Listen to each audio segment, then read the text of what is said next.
All right, y'all. AM, FM, Radio Free Go-Go.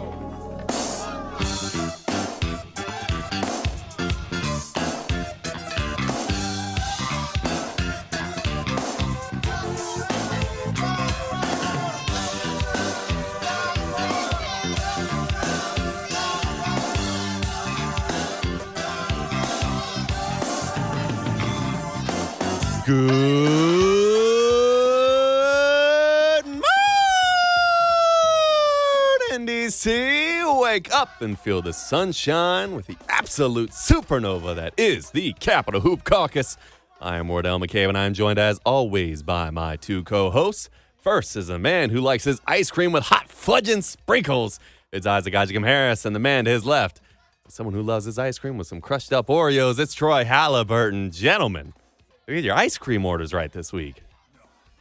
Actually, you did not. I'm not a fudge guy. Not a fudge guy. No, man. You got mine right. I love me a good cookies and cream. You know, Yeah, I mean, you got good taste. Yeah, I also love. I just had some great mint chocolate chip this week. Ooh, Yeah. okay. Yeah, All right. Ideal taste. It got me back on it. So Nice. yeah. Do you ever do the Oreos with the mint chocolate chip or just separate? Oh man, see now you out here mixing up stuff like that God wasn't intended to create. Like I'm Icarus, though. I like to fly a little close to the sun. Wardell does not have ideal taste. Yeah. There you go. There you go. Wink, wink. Well, Pun, what? pun. Hey, I like that. I see what you did. I see what you did there. See? Clever. Yeah. All right, but what is your favorite ice cream then? My favorite ice cream, if I can get it as a flavor, it's very rare if I can find it, cotton candy. Cotton candy, okay. Yeah, One little and Cold Stone, I think. Yeah, a little Cold Stone or Baskin Robbins, or just plain vanilla with rainbow sprinkles. All right, and hey, they're not a sponsor yet. Oh, man. Hey, look, I was gonna give a shout out to a non-sponsored ice cream though, just because they've been in the news this week. Shout out to Ben and Jerry. All the time. Always for for Ben and always Jerry's. for Ben and Jerry. Mm-hmm. Everyone loves that fish food. That one's always a great one. But anyways, let's get on to the real question of the week. What is the best thing you've ever bought? Let's start with Isaac. My 2006 Chevrolet Monte Carlo with a cherry bomb in it. Man, very nice.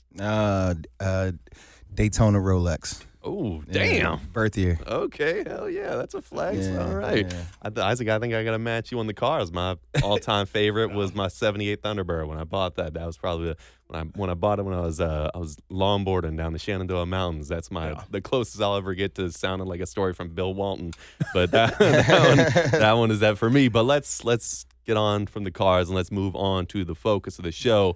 What is the point of the Capitol Hoop Caucus, Troy? Oh, the point of the Capitol Hoop Caucus is to be the preeminent basketball show, talking all aspects of basketball in the D.C., Maryland, Virginia area. That means from preps to pros. That means women's and men's. If they're throwing up that orange ball, we're talking about it. That's absolutely right. And you can catch us every Saturday morning at 10 a.m. Eastern on ESPN 630. That's right. We are on the radio every single week. You can also catch us on the podcast feed, wherever it is that you get your podcasts. And when you find us, please be sure to give us a 5-star rate and review to help us reach other hoop heads in the area. And as I mentioned before, we are on YouTube. So when you have the chance, go ahead and head over there and give us a like and subscribe to help us continue to grow the show. And speaking of the show, let's get to today's. There has been a very significant development for all of how you will be watching not just the Wizards, but the Mystics Go-Go and every other local sport airing on the Monumental Sports Network. So we'll discuss everything you need to know as fans. Elsewhere, Will Dawkins spoke to the media earlier this week ahead of training camp. So we'll give you the lowdown on some key points made during his media availability. And speaking of training camp, we're only a mere 2 days away from the opening of the Wizards training camp. So we'll continue our positional group previews this week with a focus on Washington's wings. And no, not the ones that come drenched in mumbo, but instead the deepest part of the Wizards roster. And we'll be assessing what each player's outlook is for the upcoming season and letting you know what to expect from them in the coming months. And hey, next week, we'll have our positional preview of the bigs. And since there are so few on the roster right now, it also means that we'll have some time to open up the mailbag. So text in any questions that you have this week for us next week on the Wizards at 833-377-6630. That's 833-377-6630. You can also do so by opening up the podcast description of this episode and clicking message the show, or by leaving a comment on this very YouTube video down below, or even on social media. Where, Isaac? at Cap Hoop Caucus on X and Capital Hoop Caucus on Instagram. That's absolutely right. And, well, we have a very special announcement, folks. Capital Hoop Caucus, we've got our very first piece of merch. That's right, this brand new CHC pin. Let's go ahead and put that up to the camera so that way you all can see that. So here's what we're going to do. For everyone that messages the show with a question, you are entered in for your chance to win one of these right here for free. We'll take care of the shipping and handling. All you have to worry about is giving us the name, the question, and then we'll respond to you and try to get your address so that we know exactly where to send it. So again, that's next week. We'll have the positional group preview for the Wings, and then we will open up the mailbag. So let's get back to today's show, though. After the positional group preview on the Wings today, we'll then run the full court press to check in on the WNBA playoffs, and then we'll close it out with trivia time from the line. But first, as always, let's start off with the Beltway Beat.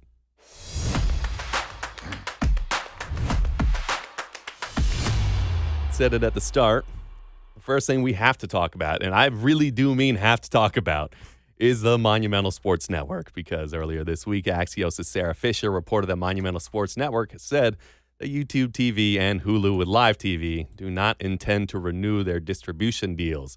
And those deals were initially forged through a broader distribution package with Comcast, NBC Universal, the previous majority owner of the former NBC Sports Washington, and our very own Isaac. He plugged Troy's Substack, Ideal Taste, earlier. When the reason why is because our own Troy had a lot to say about this.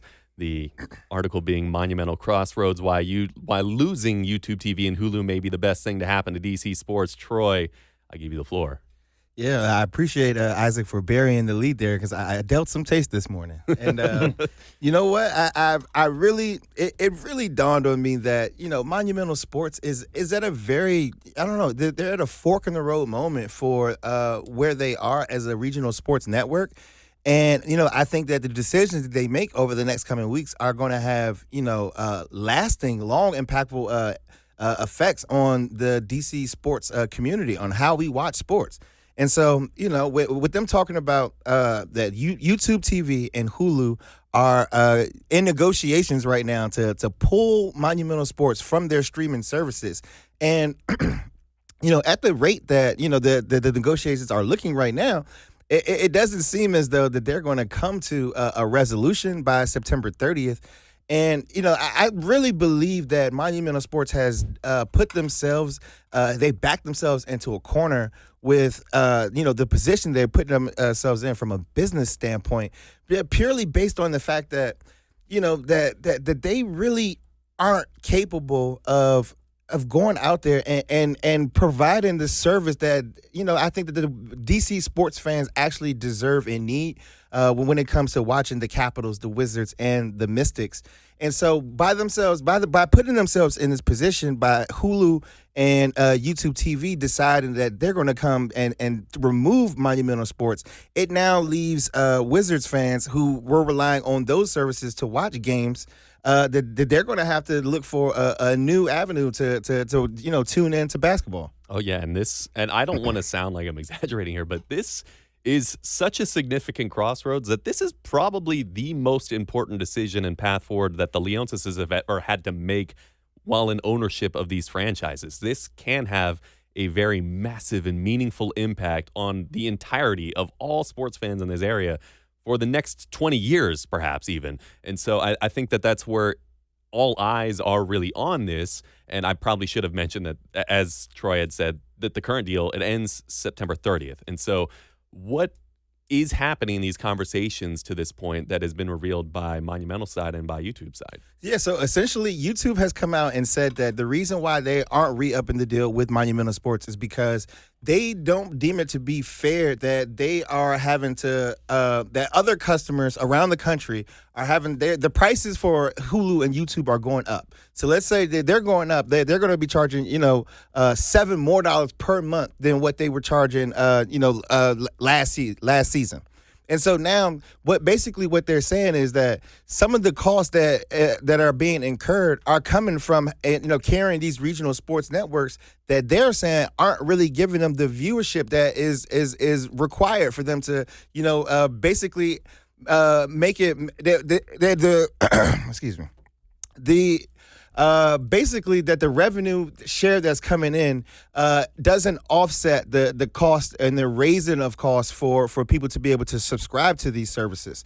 And so really that has put them in this weird position where, YouTube TV and Hulu have decided that it's cheaper to just not carry Monumental Sports because they would have to pay out a fee to Monumental Sports just to be able to run their programming on their services. And if they're saying that, people aren't really tuning in, then, I know that Monumental Sports has released their own, internal data saying that, that they're increasing 100% over, game by game, month by month. And it's like, okay, if those numbers were true, then, why is it that, Hulu TV and YouTube TV that they aren't willing to compromise and make a deal? Because who doesn't like money? Right. And I think that's what's very interesting here is we've heard Monumental side of this, right? We have heard directly from Zach Leonsis, who is saying that he's trying to negotiate and he's not heard anything back. Isn't that right? Yeah, well, he said he hasn't heard anything back, but the YouTube, they actually released a statement to Axios, and they said that, that they basically, the Jay-Z line, we don't believe you, you need more people. That's essentially what they told Monumental Sports about, the numbers that they're putting up. As far as their own internal reviews or internal rating system. And so, I think that, we really don't have all of the information. Like the Nielsen ratings for Mystics and Capitals and Wizards games isn't made public. So there's really no way to kind of verify how much growth that Monumental Sports is seeing. But I do know that, that they are really putting themselves in a moment of desperation by attempting to get on the internet and mobilize through all different types of methods. They have a website. It's called keepmonumentalsports.com. And basically through that website, you can go on there and basically sign in through your Twitter account or your Instagram account and automatically tweet out to YouTube TV their Twitter handle and say, oh, hey, I want to keep my DC Sports. Don't take our DC Sports away. And then YouTube, their bots respond and they say, well, we're going to do, we have to make it work out on this deal until September 30th. So now it's just a whole bot war. The bots are botting on the internet. And, to me, it honestly reeks of desperation from the standpoint of Monumental. I don't understand what the purpose of going out and buying 100% of the stakes of it, what used to be NBC Sports Washington when they bought it and they converted it over to Monumental Sports. What's the purpose of having your own network and having 100% ownership of it if you're still going to be, clanking around the cup, begging for change, begging to get on other people's platforms? And that's why one of the things that I wrote in that article was that, there isn't already a model that's out there that is kind of very predictive of where this future RSN model is going to be going. And that's what the Phoenix Suns did over the past 2 years by making their games free for everybody who lives in Arizona. They put it on not basic cable. They put it on actual network television. So, on regular NBC or ABC or CBS, one of those channels for, the representative in Phoenix. And I feel like the Wizards could do the same thing. Why couldn't they get a contract with, WUSA 9 and then, show Wizards and Capital games on that channel? And then and in turn, you're inviting all of these people who were, kind of locked out of access to watching games because, who has $19 a month to pay Monumental Sports to be able to stream? If you could watch games for free, then, they could subsequently make a lot more money on the back end by, having advertising dollars and promoting that will go a lot further, 20 years from now, 30 years from now, 40 years from now, than sitting up here on the internet trying to beg Hulu TV to stream your games next week. Right. And it also, I think, you see also another NBA franchise has done something similar as the Utah Jazz, right? They're putting it on a basic access cable television channel. And the reason is because it's tangible, Yeah.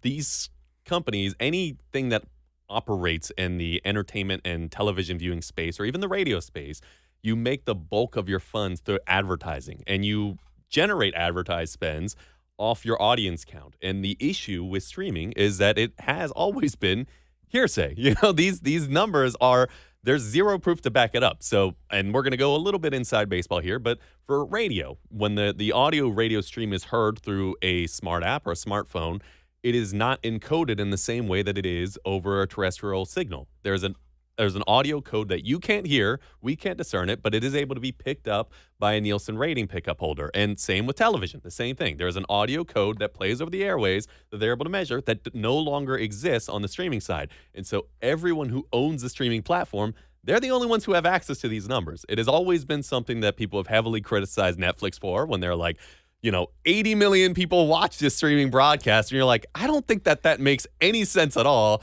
because how could your servers even maintain that in a live broadcast? It's all just fabricated and made up. And so we're hearing what Monumental is saying, but they're not actually showing anything that proves that that's really what the viewership is. And so for that reason, you could easily understand why it is that people at YouTube or people at Hulu, now Disney, would be like, this doesn't really add up on our end from what we're seeing on our metrics, because they also have their own measuring tools.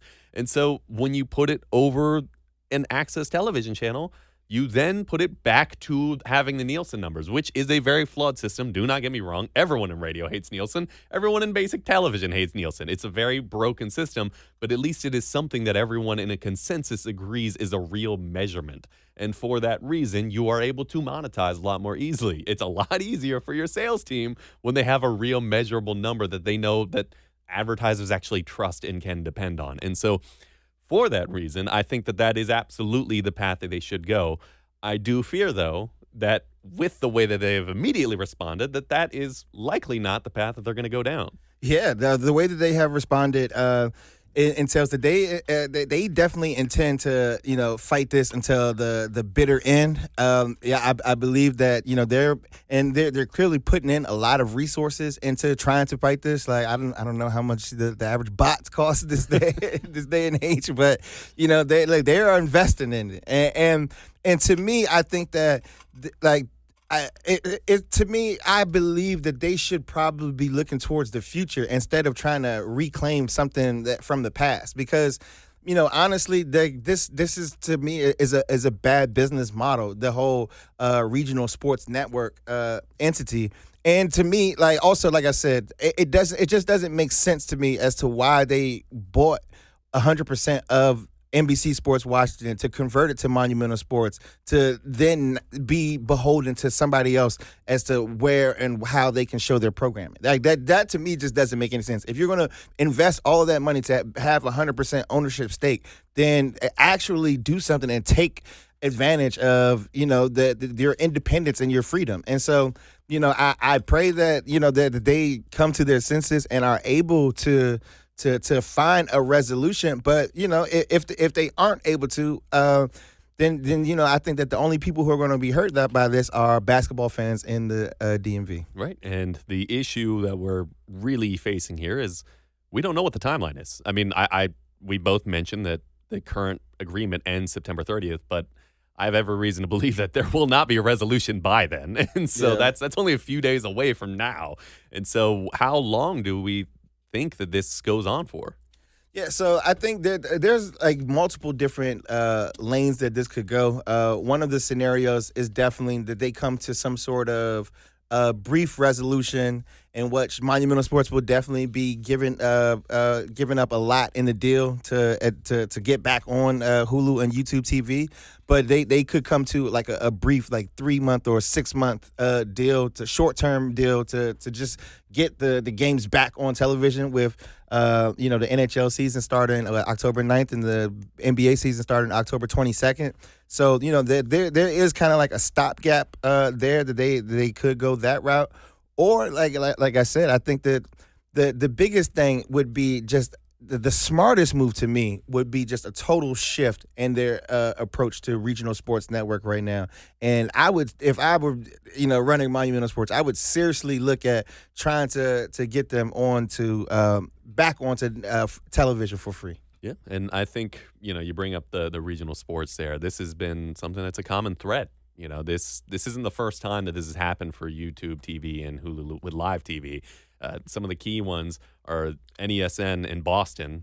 That's no longer on YouTube TV. And then MSG Networks, which carries the New York Knicks is on neither YouTube TV or Hulu with live TV. So, they're just the next domino to fall. And if those ones with those fan bases aren't able to force their way back onto Hulu TV and YouTube, or Hulu with live TV and YouTube TV, that just kind of shows you what the leverage is looking like for DC. It's not looking pretty. And I think I'm in agreement there. We were just talking with Mike Callow, our very own Mike Callow at ESPN 630, host of The Line Change with Mike Callow every Monday through Friday on 3 to 5 p.m. on ESPN 630, just before we started recording here of how, really this is about to be the hot season for Monumental Sports Network, right? Where pretty much all their broadcasts are happening during this period in time. They pick up some regional college broadcasts. They have the Wizards. They have the Go-Go. They have the Capitals. It's that summer period where it's a really big worry because there are, we were saying a lot of Mystics games get picked up by national broadcasts as now structured with the new WNBA CBA. It's probably even going to be even more because there's going to be nonstop broadcasts on the national level, and there's only but a certain amount of teams in the league. And then, there's just about nothing else in summer broadcasting for them. And so that will be when this thing really probably comes to a head. They may find a temporary agreement to cover the regular seasons of these two teams. But once the offseason hits next time around, that's when it's kind of really game on. And if YouTube TV and Hulu Live TV couldn't come to an agreement with NESN and MSG Sports, then the only way that they come to an agreement long term is by, as you said, Monumental taking a really unfavorable deal there. And so that's what we have on this front. Isaac, I'll give you the chance to. How do you envision this playing out before we move on? It's not going to play out very well. I think Troy hit the money on everything that I was thinking, that they're going to reach to a temporary deal, and then YouTube TV's like, we don't need you. We've already turned away MSG and Boston. Those are bigger markets than DC and Baltimore alone. And I wish, and with everything that's going on in media, because there's a lot of mergers going on with local broadcasting, that also kind of shortens the Wizards. It's like opportunities like, if we decide to go to the Suns route, who do we go to? There's already mergers happening with Nexstar, Tegna. So it's like there's already limited options as it is. So it really puts them in a tough spot. And I think the Leonsis and the Monumental board need to figure out, saying, man, we're really out of touch with our fans. We need to find a way to get in touch with them and find a way that's the best solution for our fans to watch our sports. But it's not looking good. I think that was the key thing that you just touched on right there, Isaac, is the fact that I believe at this point that Monumental Sports is very much out of touch with their fans. And so the reason why they're taking the route of having to get bots on the internet and they're doing all these manufactured things. You can't manufacture the movement. You can't, these things are earned, not given. And so you just can't go out there and say, oh yeah, we're going to mobilize and tell people to call your provider and we're going to get something changed. This isn't Jimmy Kimmel. We don't have that type of capitalist power. And they don't love you like Kobe. It is. they don't love you like that. They don't love you like that, which is unfortunate. So I think that as a shrewd businessman that Ted Leonsis is, I think at some point he's going to have to realize that this may be a sunk cost. And hopefully he does the right thing for the fans, because this doesn't really affect him in any great sense. But people who are growing up and aren't be able to watch Wizards or miss these games that has a drastic effect on the community. And so I hope that Monumental Sports is able to do the right thing and be able to get the teams on the air so that people can watch it at an affordable price. Yeah, it absolutely does have an impact. And so for that reason, we will be maintaining updates as they come on this story in the weeks and months ahead, because this is something that it will not have an immediate resolution. We'll just follow it as it comes along.